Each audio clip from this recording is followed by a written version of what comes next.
So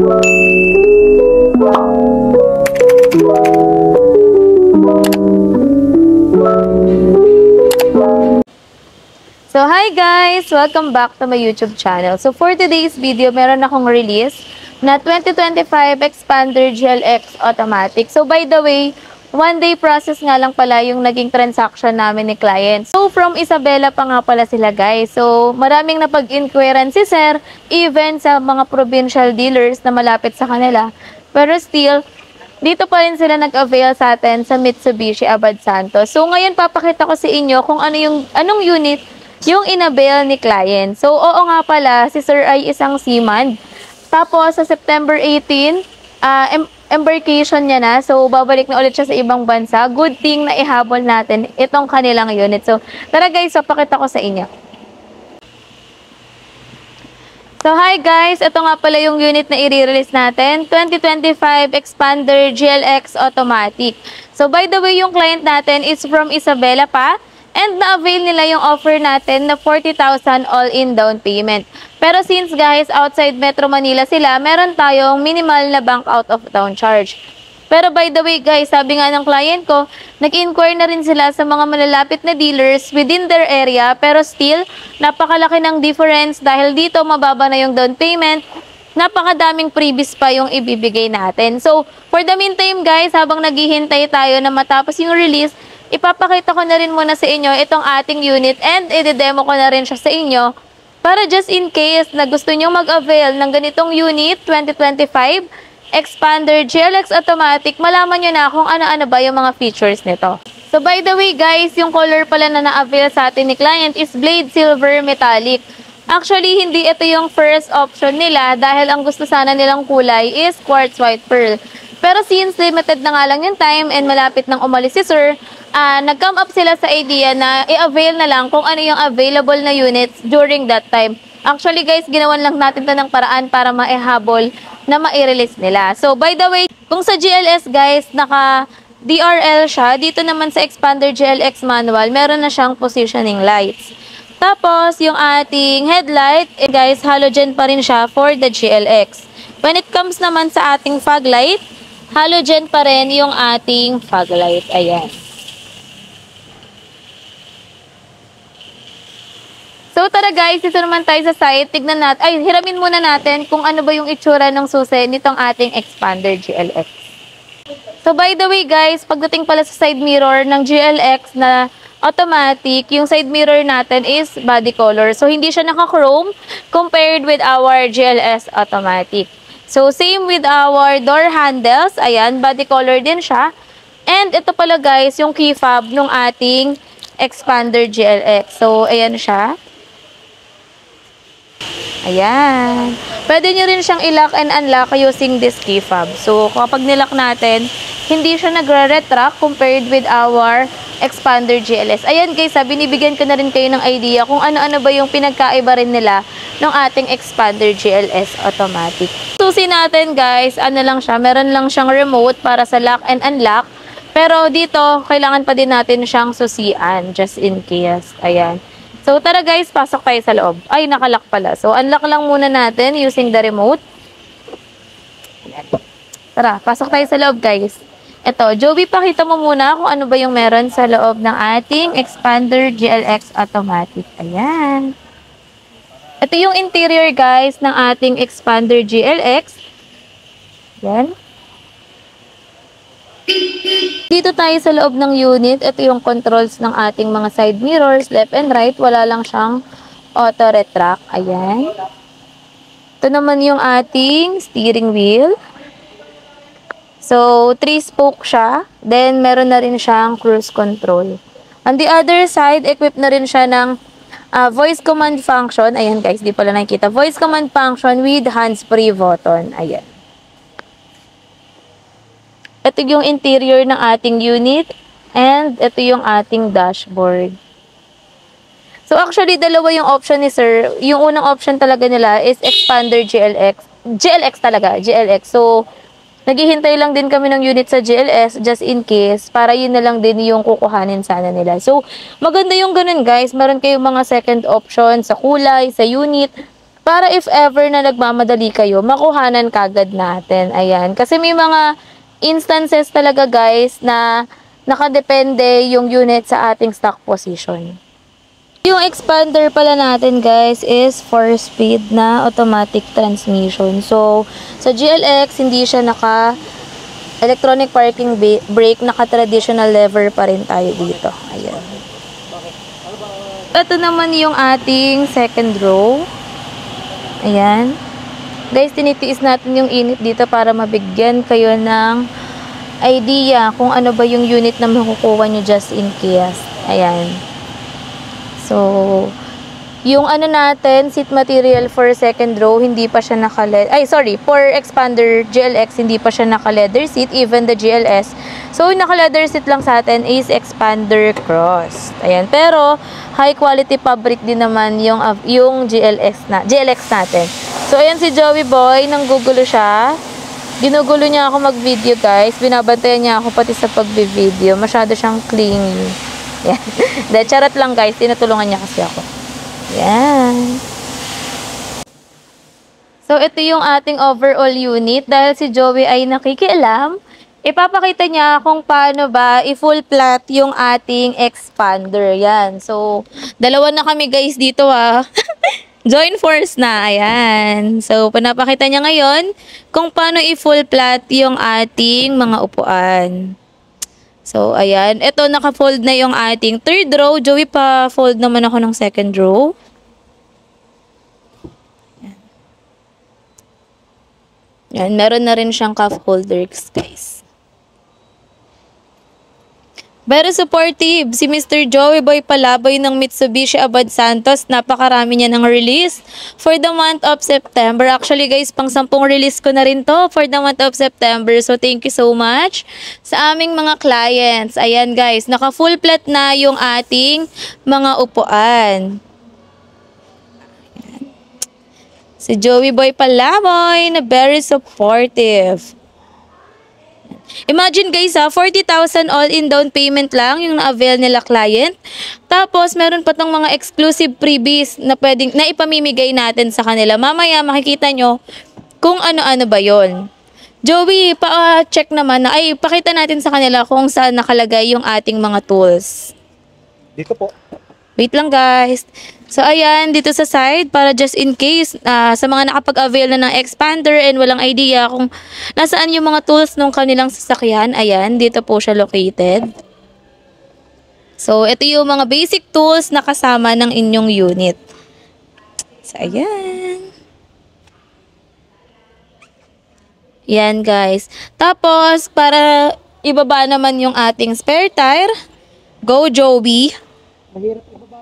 Sorry, hindi natin ibababa. Ipapakita lang natin kung paano siya i-access. Yan guys, yung bag ko. So, ayan. Yan guys. Diyan yung access para sa ating spare tire.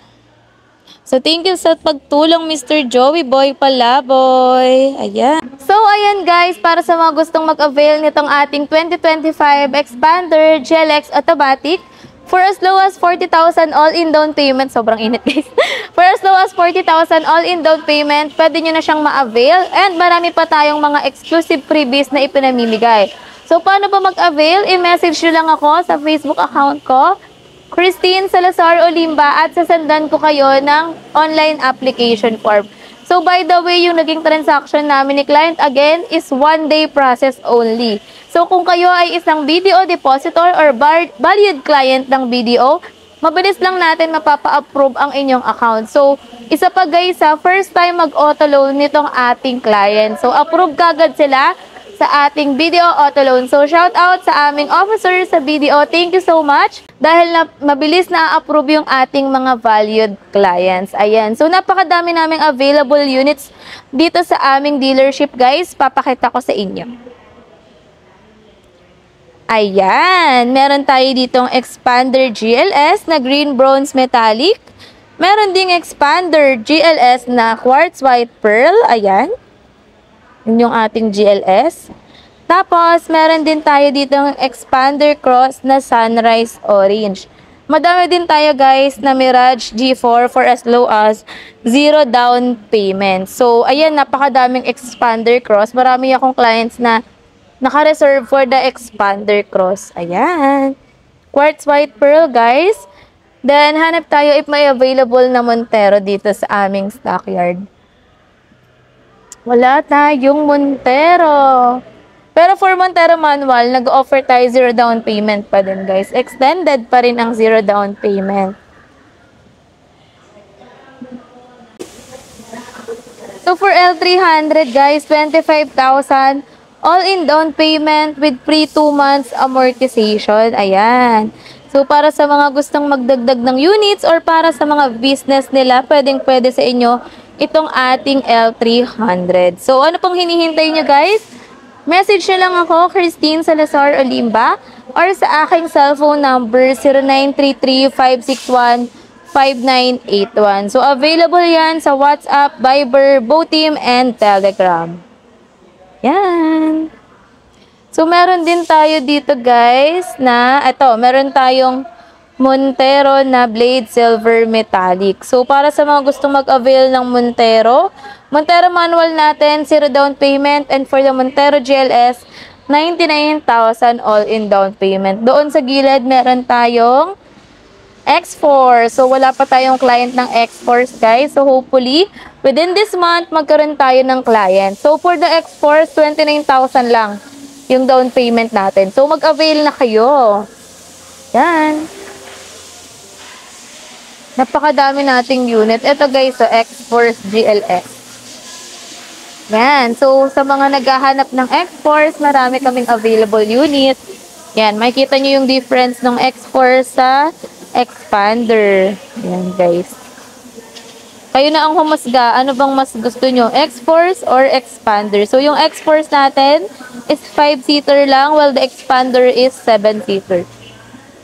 Yung X-Force natin, retail price niya, nag-start siya sa 1,367,000. Well, for the X-Force, base variant niya sa automatic, 1,218,000. Ayan. Baba muna tayo guys, ayusin muna natin yung mga documents ng ating client. So, 'di ba? Tinambayan ko muna yung unit natin para maka-make sure na okay lahat. So, tara. Actually, tapos naman na yung release, hinihintay na lang natin yung unit. Susulatan muna natin guys yung warranty booklet ni client. Ayan, panoorin nyo lang ako dyan. Kung paano magsulat. Basta mo na.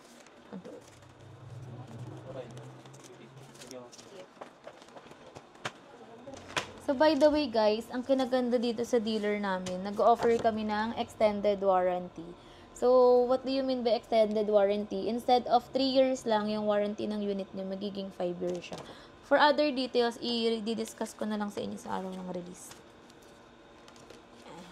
Sulatan muna natin. Ano bang date ngayon, be? 17. Ay, ang bait mo, ha? Parang mabait ka porket may video ko. So, ngayon pala, guys, nandito ako sa saan ba to?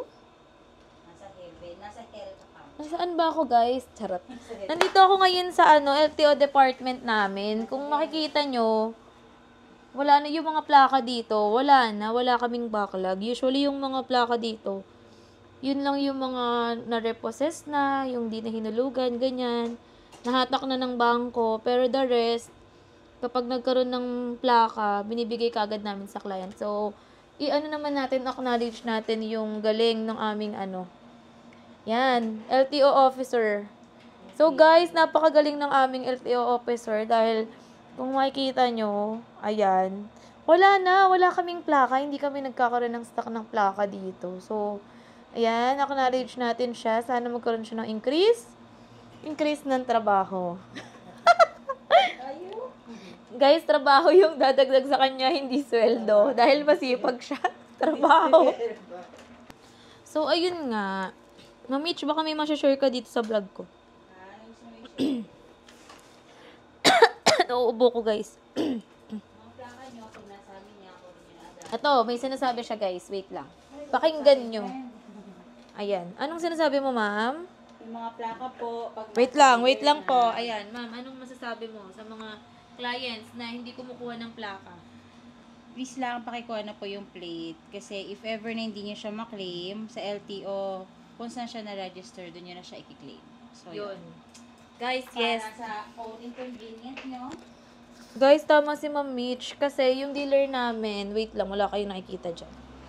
Yung dealer namin, nagdo-notify sila 3 beses kung nandito na yung plaka nyo sa, mismo dito sa dealer namin. Then, kapag hindi nyo siya na-claim, ibabalik siya doon sa LTO office, ma'am, no? Kung saan siya nakaregister. Sa pako muna. Ayun, ibabalik mo na siya doon sa head office namin. Then, after that, yun na. Kung di pa rin nyo makuha, babalik na siya sa LTO.